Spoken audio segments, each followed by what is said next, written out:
guys can talk about like the products and services you have too. So I think the one thing that we're really proud of here is that we stock everything from used, low end. Like we'll sell shoes for $25 a pair if we can afford to do so, and then we go right up to $2,500 for a pair. But I think one of the really great parts about this is that we had a real big chuckle because when we opened here, we opened with a full menu of restoration, 3Ming soles, deep cleans, customs. Yeah. So anyway, that's like, it's probably one of my favorite services here is in addition to being able to buy anything, we can also bring life back to your old stuff. Yeah. And I'd probably say like 35% of our business is actually restoration, customization, and protection. Yeah, That's cool. We stock a full line of Redead stock. We were using Crep and Jason Mark like everybody else, and the dudes from Redead stock sent us like an introductory gift package, like, hey, just try this out. And dude, their product it's the is best stuff I've ever used. It stands out so hard. Like, what's your favorite shoe in your collection, and then what's your favorite shoe that you want to have? Oh, that's such a good question. This is like NPR. I think right now my personal collection, because of the store, I've had to collect around people's tastes. Mm-hmm. Like when we first opened, I think I brought every dead stock shoe that I owned, and I had an OG colorway from Jordan 1 through 14. I had a lot of the LeBrons, a lot of foam posits. I had the House of Hoops exclusive foam. I actually had Carlo do a custom on that shoe. Those were fun. On my collection, I'm really heavily focused on Reebok. I like the 1980s workout kind of stuff. It's a quiet shoe. Not a lot of people are talking about it. So I've been putting those away, because if I bring them here, people will be like, whatever.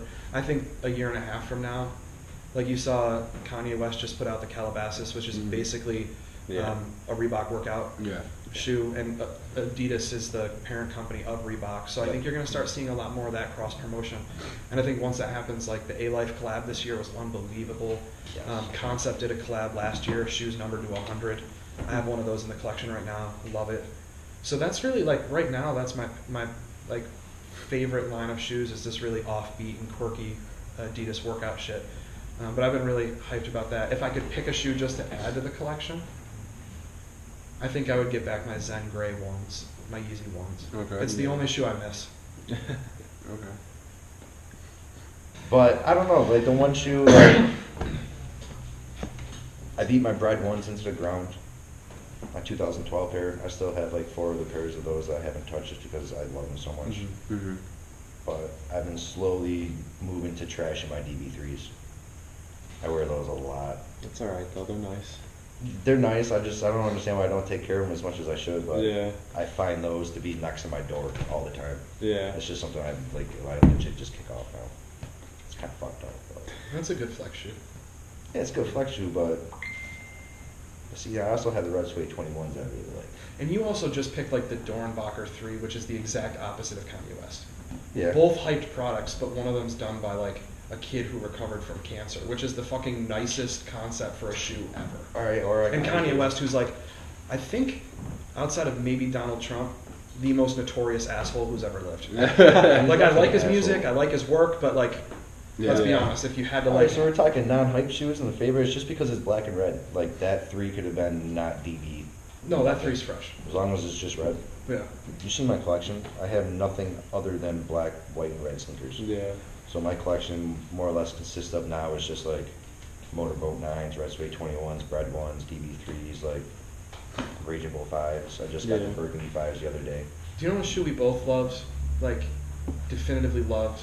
We camped 18 hours for the homegrown Ithaca. The Ithaca homegrown. Oh, I love collab. those. We got there. See, it's not my favorite shoes, my favorite box. Oh, yeah. Shoe's great, don't get me wrong, shoe's great, but I love that shoe. I mean, I love that it was local. I love that Andrew's store got a shout out from Nike after 10 years. Yeah, Like, that was me really too. cool. And they went the that extra was a good mile. time for him.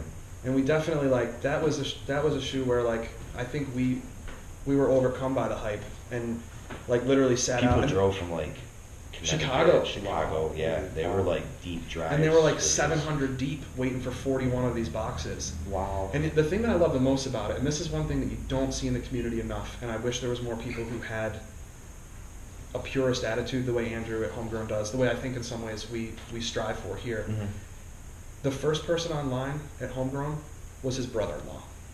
Yep. Like, the dude didn't hook up his brother-in-law. Yeah. That dude waited for 27 hours Yeah, to get a shot yeah, he at his waited way family longer. shoe. Yeah. And he waited on the line. Like, that to me is something that this community is missing. Like, we're watching shoes go out the back door. Oh, yeah. Every major That's retailer in really town. bad. Well, he Yeah. also did a And good it, thing. like, it's super frustrating. Well, Yeah. his brother also had to wait for the tip dumps when the highs. Because he And respects when the process. we camped Yeah. out, that's when it hit, I think, it hit like negative 8 degrees at one point. And it was 11:30 at night. He wasn't supposed to open until 8 the next morning. Well, he woke up, like he must have got phone calls from, I don't know who, but people called him. He actually came down and opened at like 1 o'clock just so we weren't waiting outside in negative Wow. 10-degree weather for the next 8 hours. Like it's just like little things like that. Yeah. That's just sets you aside from just other regular bullshit. We saw a post. He cares about the people that really support Yeah. his shop, which is the same thing here. Like, Like, you'll see a lot of people we have like competitors now locally, like after we opened, Mhm. a couple other people were like, we can do this too. And they have, that's and great. we're friends with them. that's great. But one of the things that really like I get frustrated in the sneaker community about is you'll see some of our competitors will backdoor stock from major retailers. They know someone and they backdoor the stock. And they'll throw out like an early release, which to a customer feels really cool until you realize that now you're paying $380 for something that if you just waited 2 weeks and it wasn't backdoored, you could have bought it off the shelf. Yeah. And it's one of those places where we're just uncomfortable with that. Like, Yeah. we don't backdoor other inventory. We definitely consign inventory. We definitely buy inventory. We're not here to rob people's money. Yeah, that's it's ridiculous. just- Like it's if one it's of a those- high-end sneaker, Yeah. it's something completely different. But for a regular GR, like alternate fours, for instance, like I saw people that were paying, I think almost like $300 for early pairs for alternate fours that are now on sale. Wow. I think my last dead stock pair, I think was selling for like $130. Yeah. If you guys were to get Yeezy somehow, or a nice, like a rare shoe, would you do a raffle, or would you do first come, first serve?